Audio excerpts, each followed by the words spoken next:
I can't keep that up. It's gonna that's hot. That's gonna be annoying. You know what? You know what? Kudos to you on this physique. I had no idea. Yeah, I'm kind of starting to regret it. Yeah, you know what? Doing all right. Just a couple minutes of boxing every day. Yeah, you hit the bag for a little bit earlier this week, didn't you? Just 5 minutes before. You know what, guys? This week was a good week. Yeah, it certainly was.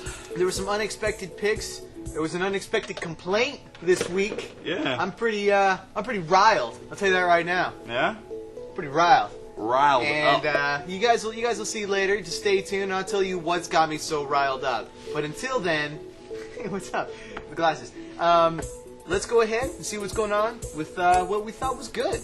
Dave, what did you think was good? I thought this week was astounding. A lot of cool stuff from Civil War is reaching our door and getting closer to the stuff that we want to know about. Mm-hmm. I'm going to get to one thing I wasn't happy with later in complaints, but right now I'm talking about New Avengers number 24. It's a Civil War tie-in. Yeah? I didn't say that already. Yeah, it was good, huh? Yeah, Brian. Michael Bendis is writing on this one again. Can't go wrong with this guy. He's prime. Pencils, I just found a fabulous and new favorite artist right now. His name is Pascal Ferry. Hey. He's gorgeous. The stuff was clean, nice and simple lines, and he left it open for a lot of the colorer Dean White's talents to fill in where he left off. It just gave it a lot of cool depth and happening with the book. He's the same guy who did Seven Soldiers, Mr. Miracle. Mm-hmm. Yeah. Now, you see Sentry on the cover. This is mostly about the Sentry. And if you read his 8-issue run, you might know about his inner conflict. He has some doubt within himself about how he should use his power, and still haunting him now in Civil War. I've got a lot of doubt, too. I don't even know what that means. I do. We'll discuss that later. After the show. You find him pondering on the blue side of the moon. And if you recognize that part of the moon, it's because the Inhumans live there. At first, they're not too happy about him being there, and things kind of stir up.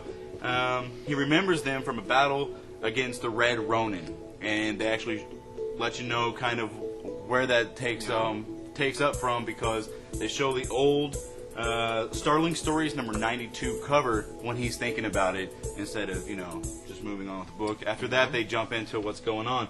An awkward reunion takes place, and soon you see the Inhuman City. Just all cool. What is that? Atlan? Atlan? I think that's how you say it. You learn of an affair later on between him and Crystal from the Inhumans. Sweet. That took back. Plays a while back, but memories are short. Apparently, they don't really know how to catch Crystal up to speed, because no one remembers who the Sentry is. Yeah. Okay. So she doesn't remember that they were doing the hibbity dibbity. Yeah. Well, that's just gonna be your excuse later. I don't remember anything. Hey. You know what? I would go for Crystal too. It's Crystal. Yeah. Another unwanted guest arrives and tells it's time to go home. So I'm not gonna tell you who it was. Makes you look forward to more and more Civil War. That's correct, sir. You know what? I'm liking New Avengers. I'm glad that it has some good art finally. None of this New Avengers 21 action. I wasn't happy with that. True. Wasn't happy. But I'll tell you what I was happy with. Trials of Shazam number 3. Trials of Shazam number 3 is cool. It is a cool book. 1 and 2 were cool. They were awesome.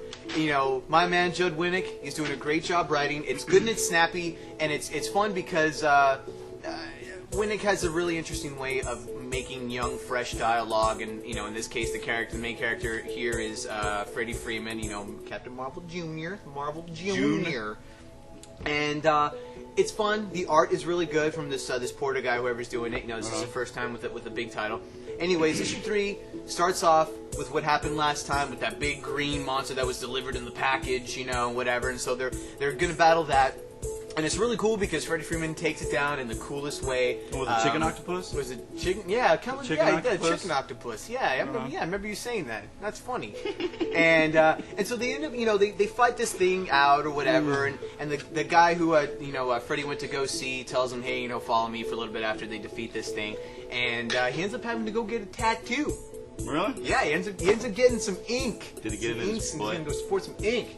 No, he didn't get on the butt. But it was really cool, and it has all these interesting aspects. And once again, I was talking to my friend John earlier today. Old friend My John. old friend John. He was asking me, he goes, "What's up with Magic these days in DCU?" And I was telling him, I was like, "Oh, the whole 9th age is over, 10th age is here," and it has to do a lot with that because now Magic is just everywhere, you know, and it's not able to be controlled, and that's happening with this panel of demons who you don't know, and I'm about to spoil something, are trying to take.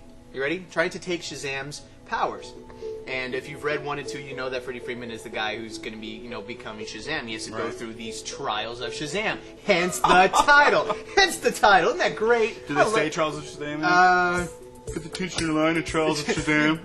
Teacher in the line. No, that doesn't happen. But it's a good comic, and they're trying to make this chick Shazam and whatever. And it's just a lot of fun dialogue, and the art is just gorgeous. I love the colors, and I love how quick the comic reads. And it's just a fun title. And it's good to see that Shazam, and not Shazam, but the Shazam family has the Marvel family has a comic on its own again. Awesome. It's a good title. Awesome. What's your next one? Well, my eyes were also on DC this week. I really wanted to jump on Justice, but I didn't because it was also sweeter on the side where JSA Classified. Wow. Number 18.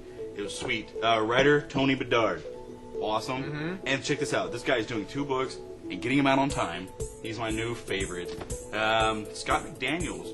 Right, I've been drawing on this one. Oh, right on. He's getting it out there. Nice. Getting it out there. Nice. As you can see, Bane is throwing down with Our Man. In case you don't know, these two can have something in common, and that's drugs, kids. They have drugs in common. Don't do drugs. Our Man helps find the pharmaceutical expert at Bannerman Chemical, the developers of Venom, and what is it called? Mariclo? What was the marijuana? Marijuana? Oh, no, yeah. Mariclo. Mariclo. A drug that Rex Tyler, the Golden Age Our Man, developed, hence giving him his original powers, passing it down to Our Man Jr. I love DC history, by the way. I love cool. DC. There's so much to it. Bane reveals, because if you read the issue prior to this, you'll see that he was kind of working with Our Man.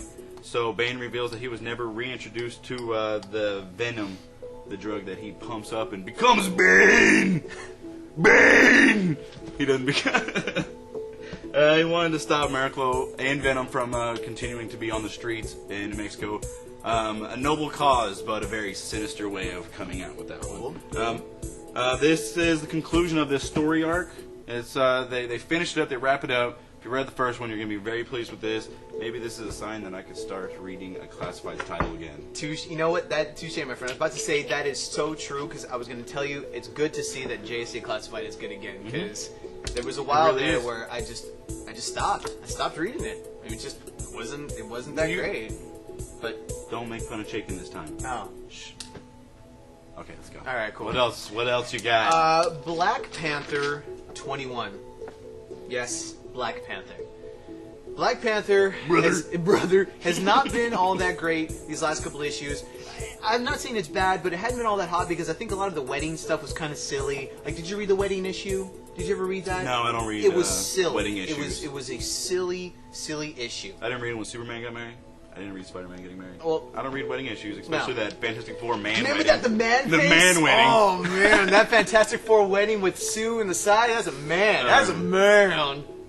Anyways, this title was very, very good this week, and I'm glad to see it just rocking out again. We have the Ryder Hudlin, who's been writing it since issue 1, and we have this new guy, whatever. He might not be new. He might have actually done the last one. Anyways, a guy named Garcia, and he's doing the art, and it's clean art. Like, the art's just fresh, it's clean, it's fun. And in this title, you know, obviously we already have the newlyweds and blah, blah, blah. And they've already spoken to Doom, so on and so forth. And now they're going to Atlantis. And it's always fun to see Atlantis drawn by different artists because they always